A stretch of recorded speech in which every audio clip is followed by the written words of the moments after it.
Quinshon Judkins has elected to enter the NFL draft. Let's talk about what that means for Judkins, what that means for Ohio State, and how Ohio State is already more or less made up for this.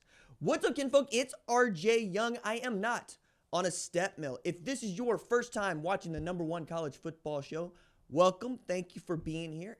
While you're here, hit that subscribe button, ring the bell. If you don't want to miss any of the segments that we upload each day to the channel, we're pretty prolific here. And that subscription doesn't cost anything. It's free. It's like a follow on Facebook or a like on Facebook or a follow on Twitter. However it is that you would like to look at it, it doesn't cost anything. Join the 130,000 plus members in this community. And let me know in the comments below, do you think Quinshon Judkins should have entered the NFL draft or perhaps stayed another year at Ohio State? I think that Quinshon Judkins should do just what he is doing. Having showed up to Ohio State and helped win them a national championship, quite literally being the best tailback on that football team this year, and having put up the numbers in the way that he's put up the numbers in his college football career, I make Quinshon Judkins my first pick off the board in 2025 if I'm an NFL team looking for a running back. The other guy behind him, I think, is Amarion Hampton at North Carolina, who is prolific and amazing at North Carolina. And then I got Ashton Jeanty. I realize that already we're getting into some, well, RG, what do you got against Ashton Jeanty? It's really nothing, honestly.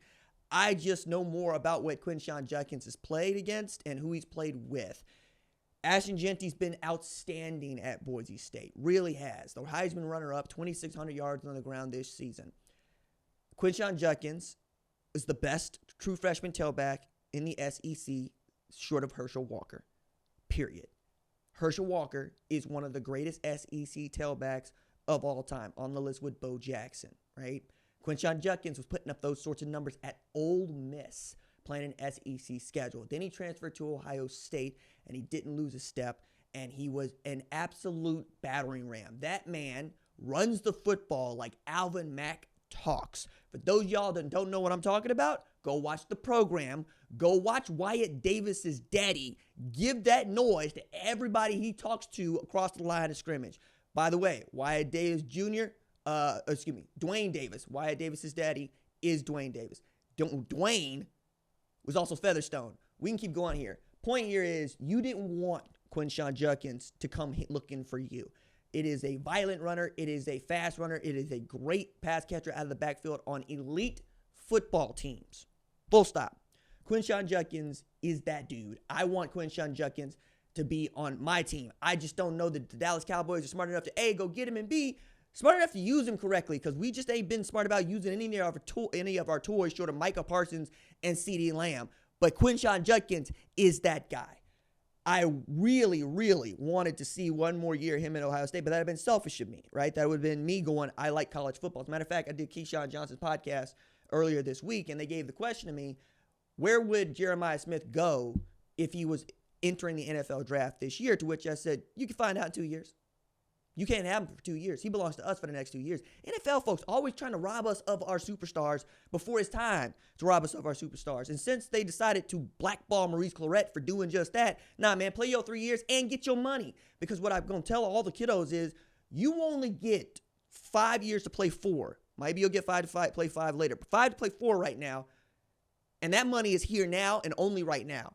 Go get your money. Go get that bag. And then the NFL will be there. Unless, of course, you're a running back, and then you got to start making some business decisions, because those hits, they mount up, and they mount up in a hurry. So if you got it right now, go right now. So now Quinshon Judkins is joining Travion Henderson in the NFL draft. This was the last day for Notre Dame and Ohio State players to declare for the NFL draft, which means that he's right on time with this. It also is pushing Ohio State toward a plan that they always were prepared for. What's following? Well, I was hearing things about James Peoples last offseason, like last spring, as much as we were loud about Jeremiah Smith, because we should have been and we were right to be loud about Jeremiah Smith, I was getting notes that, hey, RJ, James Peoples a little bit different out here. Same notes that I got when people saw Travion Henderson's burst. They say James is ready to go. And I think James Peoples is going to get every opportunity to be one of those guys that runs the ball for Carlos Loughlin, who throws up the hooks. I also understand that many of y'all going to get introduced to the C.J. Donaldson experience.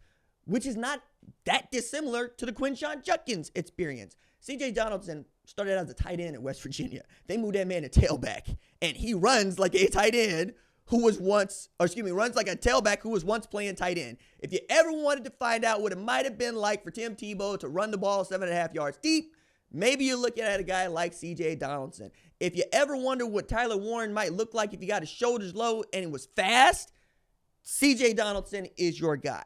I'm excited about C.J. Donaldson at Ohio State because I do think he's going to be your short yardage, hard yardage football carrying back, and he's going to be great catching the ball out of the backfield. Still, the question remains for Ohio State, what's the service going to be like to these guys? Who is going to be making those handoffs to these talented players like James Peoples, like C.J. Donaldson? And oh, by the way, they've got a Bo Jackson playing tailback at Ohio State.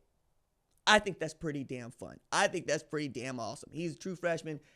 He's going to get, I think, a few touches here and there. But mostly the running back room is wide open because nobody in that running back room right now, save Peoples or Sam Williams-Dixon, really got a claim to it. And even then, don't really got that claim to it. If you're a guy like Evan Pryor, maybe you thought about coming back or tried to, but it was a crowded running back room only because once Quinshon got there, Quinshon and Travion were going to be the guys. Like, that was just what it's going to be. So you had all this time to redshirt if you needed a redshirt, to prepare, to put on the weight, to get with Mick Marotti and say, hey, coach, I'm going to be ready in 2025 for us to run it back. I like that this is happening. I also like that Ohio State fans weren't clamoring for Quinshon to go, weren't clamoring for him to stay. Like most people, you would come to understand, hey, man, you won us a national championship. We ain't done that in over a decade. You did it in the hardest possible way. You did it through 4 consecutive rounds in the playoffs. And given what we're probably going to see happen with seeding after this year going into 2026, I highly doubt we're going to see another team that wins 4 in a row to win the national championship in the 12-team system again. It's really about seeding, but also they beat some really great teams. They beat a great Tennessee team.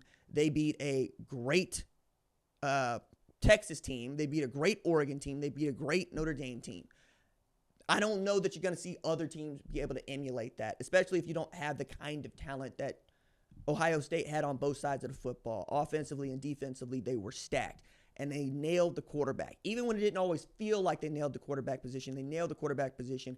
And when they couldn't throw the ball, they were running the ball. And when they tried to run the ball a little too much, they started throwing the ball all over the yard, and Will Howard's going for basically 3 bills a game, right?